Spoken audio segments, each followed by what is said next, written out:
आणि म्हणूनच आज छत्रपती शिवाजी महाराज असतील, छत्रपती संभाजी महाराज असतील, हे आपली सर्वांचीच दैवत आहेत.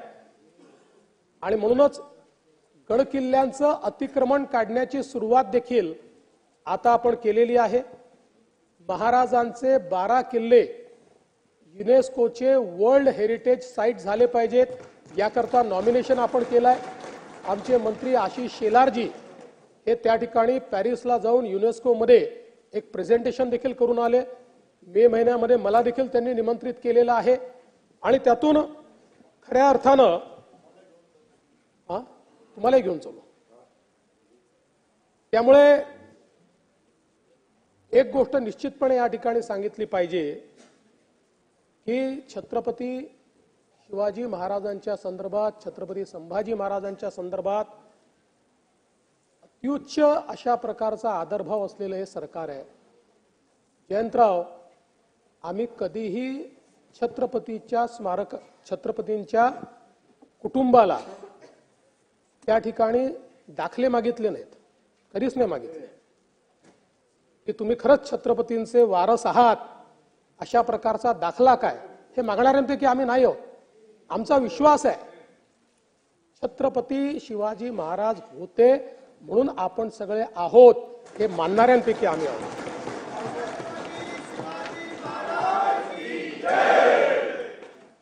आज हे सरकार आल्यानंतर एक 100 दिवसाचं मिशन आपण हातामध्ये घेतलेलं आहे. या 100 दिवसाच्या मिशनमध्ये अगदी तालुका स्तरापर्यंतची जी कार्यालये आहेत त्यांना 7 गोष्टी आपण सांगितलेल्या आहेत, ज्याच्यामध्ये लोकाभिमुखतेपासून तर तिथलं रेकॉर्ड साफ करणे, रेकॉर्ड ठीक करण्यापासनं, तिथल्या सोयी सुविधा तयार करण्यापासनं, लोकांना भेटायच्या वेळा ठरवण्यापासनं तर कामं पूर्ण करण्यापर्यंत अशा प्रकारचे 7 कामं आपण त्या ठिकाणी दिली आहेत.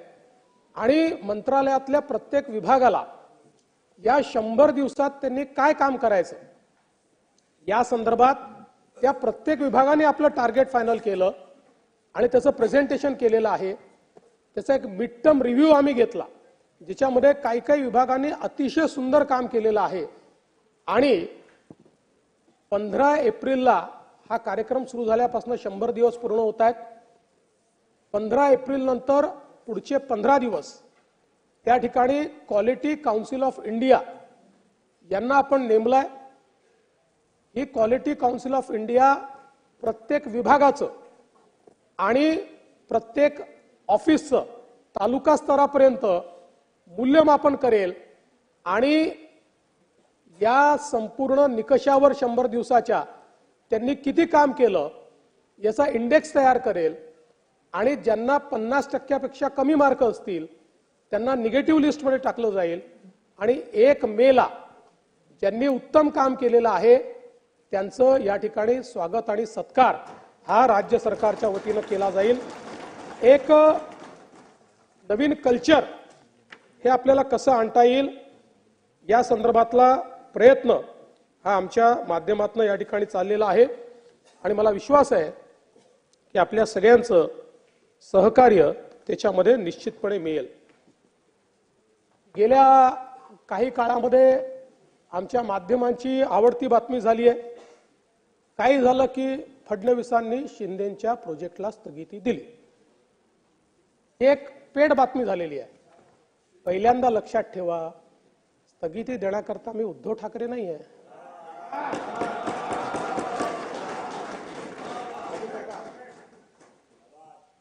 या ठिकाणी यापूर्वी देखील मी स्पष्ट केलं की जे जे राज्याच्या हिताचं आहे ते सुरू करत असताना शिंदे साहेबांसोबत सुरुवातीला मीही होतो, नंतर दादाही होते.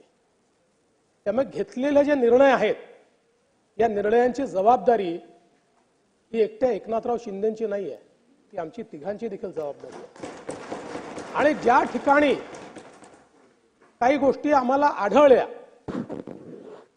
प्रशासन आपणही चालवलंय, खालच्या स्तरावर गडबड होतात, त्या ठिकाणी चर्चा करूनच स्थगिती दिलेली आहे.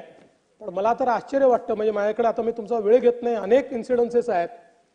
विभागीय आयुक्तांनी आपल्या स्तरावर स्थगिती दिली तरी देवेंद्र फडणवीसांचा दणका. खात्याच्या मंत्र्याने स्वतःच्या खात्यामध्ये त्या ठिकाणी केंद्र सरकारच्या निर्देशानुसार त्या ठिकाणी स्थगिती दिली तरी देखील फडणवीसांनी शिंदेंच्या खात्यामध्ये स्थगिती दिली. एक गोष्ट माध्यमांनाही सांगतो आणि आपल्यालाही सांगतो, दादांचं काय आहे की दादा थेट अटॅकच करतात ना, त्याच्यामुळे कोणी फार वाटे जात नाही. त्यामुळे एक गोष्ट सांगतो, हे समन्वयानं चालणारं सरकार आहे. या सरकारमध्ये सगळे निर्णय आम्ही तिघही मिळून घेतो आणि एक गोष्ट अजून सांगतो, बैठका होतात. आता काही बैठकांना दादा असतात, काहींना शिंदे साहेब असतात, काहींना दोघंही असतात, काहींना दोघांपैकी की असतो. जो आला नाही तो नाराज, बैठकीला आला नाही म्हणजे नाराज. मला असं वाटतं की क्वालिटीच्या बातम्या माध्यमांनाही सापडत नाही आहेत आणि विरोधकांनाही क्वालिटीची टीका करता येत नाही आहे, असं मला कुठेतरी तुमचे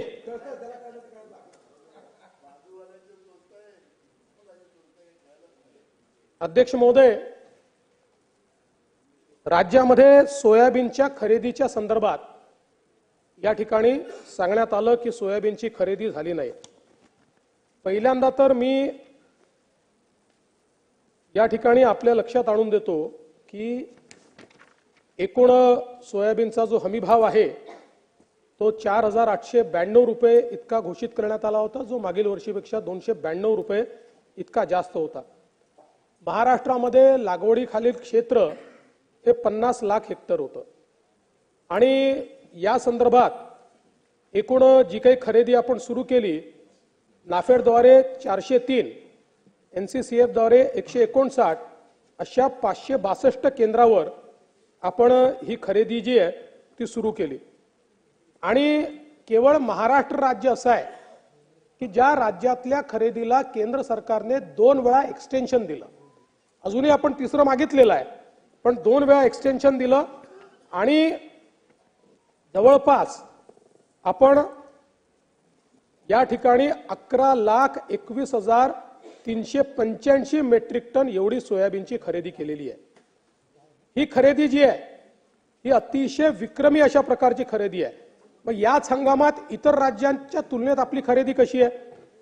तर आपण बघा, जी सोयाबीनचं सगळ्यात जास्त उत्पादन करणारं राज्य मध्य प्रदेश आहे. मध्य प्रदेशमध्ये झालेली खरेदी ही 6,22,000 मेट्रिक टन आहे.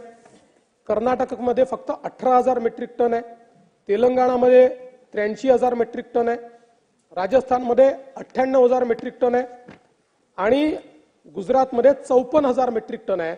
आपली 11,21,386 मेट्रिक टन आहे.